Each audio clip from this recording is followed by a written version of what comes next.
Nate is a first-time call out of Houston, Texas. Nate, thank you for calling. You're on the air, sir. Hey, what's up, Jesse? How are you? All is well, sir. How are you? I'm doing good. I love when you do that. That's hilarious. I don't want to take up too much of your time. I just wanted to echo the last caller with it's not too far of a stretch to believe that, a woman can lie or falsely accuse you. Yeah. Myself, about 2 weeks ago, I got accused of assaulting a woman, and it was a bad situation, and I do have part in it. I'll admit that I was angry and I did things that I shouldn't have done. I basically sent her a text message that was, as you would say, it was nasty. So again, from a spiritual side, I see where I was wrong, but from a legal standpoint, there is no way that this woman should show up at an apartment at 3 a.m. with the cops lying, saying that I hit her. I mean, it was crazy. And she wasn't my girlfriend or nothing. She was actually my roommate's girlfriend. Amazing. Hold on, Nate. Hold on. Amazing. Women can be nasty, dirty, violent with men and the children, and they get away with it. So, Nate, your girlfriend's roommate accused you of what? No, I'm sorry, my roommate's girlfriend. Your roommate's girlfriend accused you of what? She said that I hit her. Basically, he went to jail earlier that day. We needed her to get his daughter out of school. We had an argument over that. And, after convincing her to do that for us, she finally, took care of that situation. A couple hours later, she started arguing with me over text. I responded pretty nasty, and out of anger, as you would say. But that's not a reason to be falsely accused and all that. Yeah, well, she shows up at the house at 3 a.m. Obviously, she's high on drugs, and I'm telling her this, and she says, I'm going to be sorry if I don't give her daughter. And basically, the story she came up with is that, I went to her job, basically made a scene, got her fired, and then went and kidnapped the daughter, brought her to the house, and would not give the daughter back to the mother. And I'm like, that's just crazy. So at 3 a.m, she shows up, she knocks on the door, and I tell her to get out of here. She's on drugs. She's not giving any child. If the mother shows up, obviously it's me and her uncle at the house while her boyfriend, which is my roommate, a good close friend of mine, was locked in jail. So why was he in jail?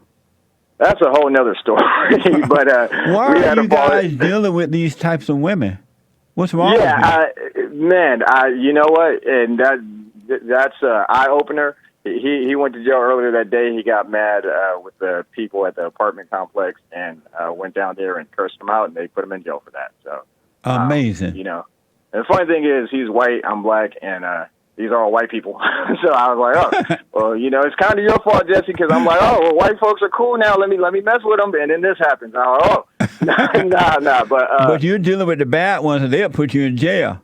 Yeah, that's what I started to realize. Maybe I'm not dealing with the right ones. So, you're not. But just I want to let you go ahead and get to Bill Cosby and everything. But so what's going to happen to you now? Nothing. I got out of there. I hightailed out of there. She ended up not pressing charges. The cops came. They were out there for like 3 or 4 hours, but I just didn't open the door. I didn't respond because I was like, that's crazy. I'm not even going to talk to the police about the situation. If they feel like something happened, then they could go get a warrant and kick the door. Yes, good for you. Anyway, the mother eventually showed up, and the child, we gave the child to her, but now he's having a custody battle with her over the situation, and he was only in jail for like 18 hours. So Nate, none of this should have happened. So. You got to get your moral life together and stay away from those types of women. Yeah, I was going to ask you real quick. Hold on, buddy. Hold on.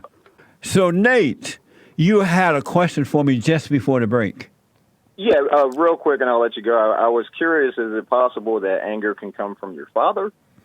Yes, that is possible. But the anger that you receive from the father is still that of a woman. His mother, his grandmother. Men don't naturally have anger.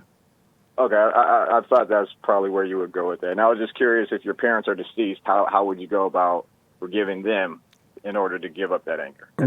Real good question. You can relax. We have a little more time now. The way you do it is to get to know yourself, and you will see that the things that you have done and are doing, and you are not able to do the things that are right because something else causes you to do the things that you don't want to do, and that spirit has made a home in you, and you wouldn't want your kids or anyone to hate you for that because you can't help yourself. And likewise, it will cause you to realize your parents, father and mother, could not help themselves either because they passed on to you what was passed on to them. They did not have love. They had the spirit of anger, and they couldn't help themselves. Not that they didn't love you, it's just they didn't have any love. They had hatred, and they thought it was love. No, that makes a lot of sense. So I appreciate it. And Your parents have expired? Yeah. No, neither of them are here anymore. So Really? But my mom was like the sweetest woman in the world, so it's like I can't really ever remember her getting angry, and I know for a fact that I learned most of my anger from my father. What did your father do to you? Nothing bad or nothing like that. It's just it was always I was always justified in my anger as a child. My dad would always defend me, and then I see my dad get angry a lot when traffic, just anything. I don't quite understand what you're saying. What do you mean you were justified in your anger? Well, anytime I'd get angry as a child, my father would make sure to listen to my side of the situation. He would? So if at school I got into trouble or something, he'd make sure to take up for me. And then when we got home, he might have something to say. But, to the outside world, regardless of what I did, he's going to make sure that he had my back. So I felt like I was justified in my anger. And then when he passed away, I quickly realized that, no one gives a damn how mad you get. Oh, excuse me. So, no one cares how upset you get or nothing like that. So I think it was something that I've learned, and my anger runs deep. And when I do get angry, crazy stuff happens, like this situation I'm telling you about with 2 weeks ago. It's like I could never have predicted that, but I know where my fault is in causing that. It's because I got angry, and I shouldn't have got angry in the situation. So your father, when you were wrong, when you did wrong things at school and other places, rather than your father correcting you, he went along with it? He would correct me at home, but he'd also make sure that, if like it was a teacher or something, he'd give them a little bit of trouble. Even though you were wrong? Yeah. Forgive your father for that. Sure. That was wrong. But you must forgive your father for that, because with this anger that you have, and you sound like an intelligent young man. How old are you? I'm 36. You sound like an intelligent young man, but you're headed down a road of destruction, especially with women being taught to hate men nowadays in the educational system. And I'm telling you, you're not in control. That spirit will put you in positions that will cause you to be destroyed. You won't be able to help yourself. Even if you say, oh, I just went through that, I would never do it again, you will end up doing it again because you're not in control of your life. The spirit of darkness is. We don't control our own lives. It's the spirit that we serve that controls us. Yeah, I'm working on getting back to God. I could tell you, like over a year and a half ago, I used to listen to you and think that you were crazy and disagree with like everything you said. I thought you were a crazy, racist black man. So, and then that's definitely changed. It's like it's not much that I disagree with you on now these days. So amazing. I'm working on it, but it takes time. So. It doesn't take time. It's take a minute and take a twinkling of an eye. As soon as you realize that you are wrong for being angry, and that this thing is inside of you, and you let go of the anger toward your father, it changes right away. Are you doing the silent prayer? No, I haven't even checked that out. But I need to check out. I need to just start praying. Period. So, Nate, I urge you. You could do your little hooping and hollering prayer if you want, and see if that's going to work.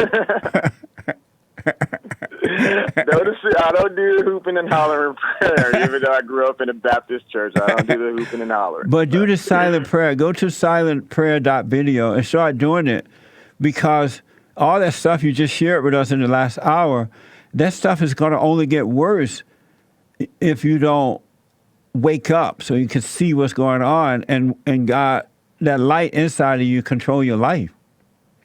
Yeah, I hear you. I do hear you, and I just want to say one thing, and then I'll let you go. I did see a Facebook post earlier, and put me in that spirit again. I got angry. I had to get off Facebook, but the post was saying, men, you shouldn't rape. You should be a friend to women, and you shouldn't ABC XYZ. And I was just like, what planet are we living in where you have to tell men not to rape?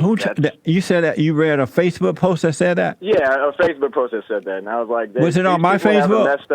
No. It It was on someone else's. But I was like, these people have a messed up definition on what it is to be a man if they think that you have to walk around and say things like that. I know. It's crazy, man. Men don't have to be told that. So listen, Nate, I urge you. Are you having sex out of wedlock? Oh, yeah, yeah, you asked about those girls earlier. Yeah, definitely. I need to stop that. Why are you doing that? Tell me, why are you doing that, knowing that it's wrong and the destruction that it's going to bring, and you're bringing out the worst in the women that you're doing that with? Well, it's not often, so it's not like it doesn't need to be often. It needs to be one time. Right. Why are you doing it, Nate? I don't know. I guess going back to moralism and trying to, not being right with God, that's, I haven't, I was raised a Christian, but then I kind of stepped away from that. So, in today's society, it's like sex out of wedlock isn't necessarily a bad thing. Now, coming up as a kid, we were taught that, you got to at least have a boyfriend and girlfriend relationship before you start having sex. But these days, women just, and there's another thing going back to the whole allegations of rape all the time. It's like, men don't really need to rape. Women are pretty frequently giving it up without you having to do too much. They're drug dealers when it comes to sex. They're dealing you sex in the way a drug dealer deals drugs, and then they weaken you, and then they kill you. So then how do you go about starting a relationship in this day and age when women, I really haven't met too many women who are trying to wait until marriage. So, what do you do with that situation? That's a good question. I first want to know, what are you trying to get from women by having sex with them out of wedlock? What is that you're trying to get? A relationship, companionship. And you think you're going to get that by way of sex? Well, yeah, I did until the most recent incident, and then all hell broke loose with. But that wasn't a relationship, though. Right. No, definitely. I understand that. So your question to me is, how do you get? What was your question again? How can you get a relationship with a woman when in today's world it seems like no women out there are trying to wait until marriage? Oh, I understand. To have sex. But see, what has happened, the children of the lie have taught boys and girls, men and women, even in the beginning of school, that sex is fine. You should be doing it. It's natural. Just do it. And so what they do, they set you up so that they can destroy you. So now you get into sex, and then now they accuse you of being a rapist.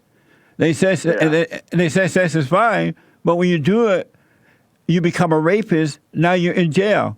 You can't listen to the ways of the children of the lie. They lie to you. They set you up because their father is a deceiver.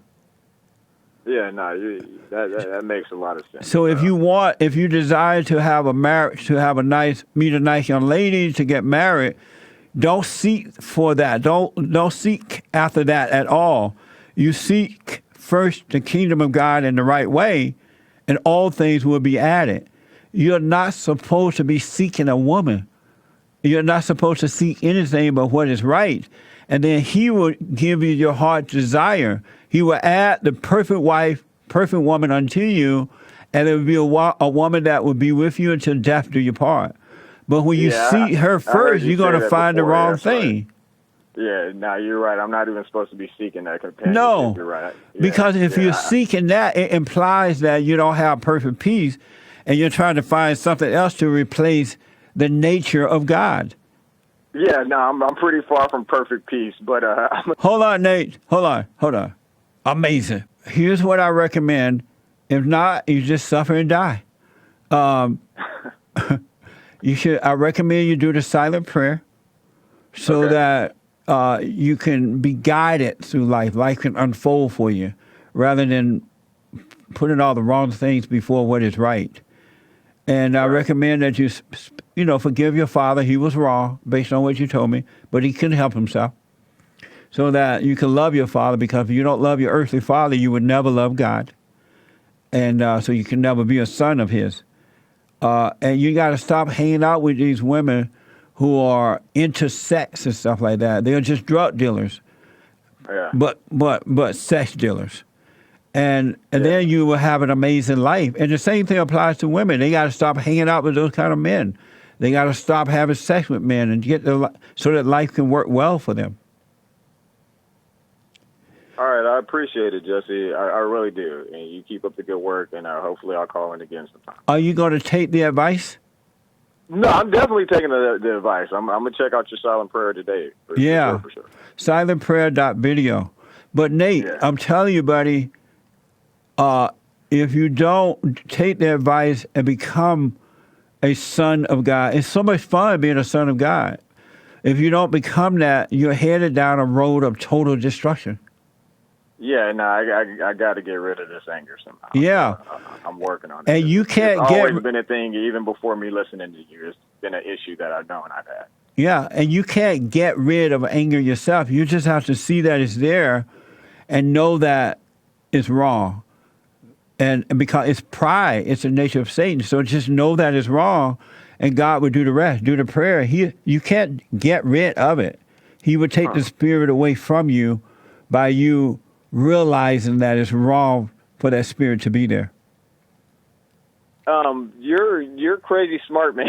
And I don't know how so many people have a problem understanding the stuff you say, because it's very logical, and I'm amazed. So, but I appreciate your time and you spending so much time with me. Thank you, man. You're welcome, buddy. And call me again, but do the prayer and your life will change immediately, man. It really will. All right, for sure. Have a good one. You too, buddy. All right. All right. Amazing.